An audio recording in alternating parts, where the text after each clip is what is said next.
Today I rise with a letter. This is a letter from Republican state legislators from my home state of Minnesota addressed to President Trump and Republicans in Congress.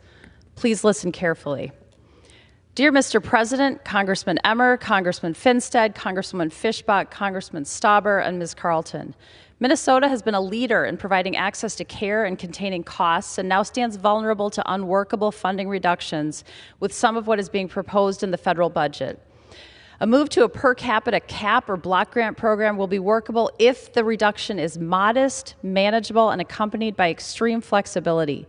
Too deep of a cut is unmanageable in any instance. Innovation is occurring in Minnesota within the current financing and waiver structure. We're moving people with disabilities into greater independence.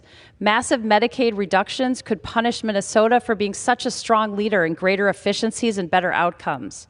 It would devastate already lean areas of service we've been working to make more efficient for many years.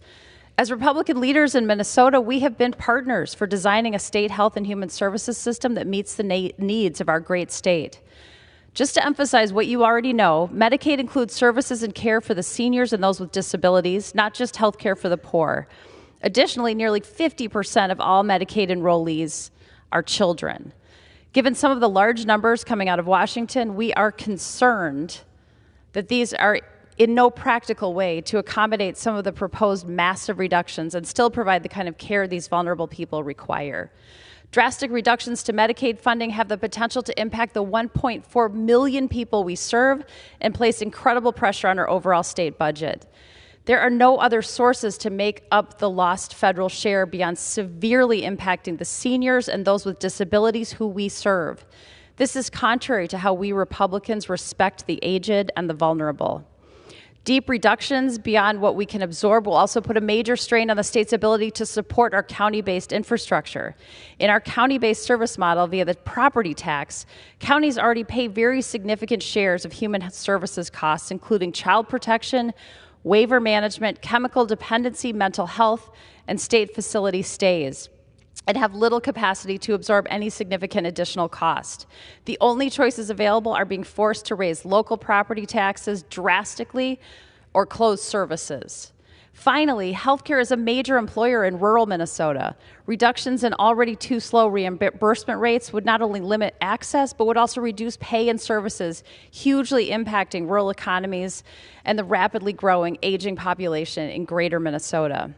Please remind our good leaders in Washington that simply cutting the budget is not going to take away our responsibilities to the aged, those with disabilities and mental health needs, children, and the poor.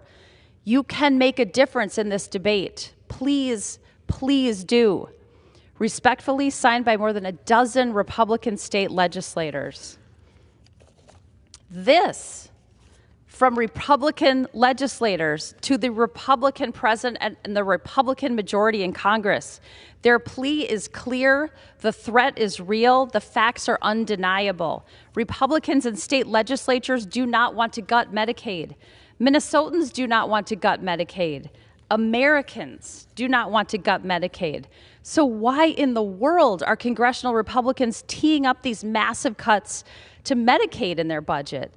Because they are singularly focused on giving massive tax breaks to their wealthy donors, to billionaires like Elon Musk, and to huge corporations.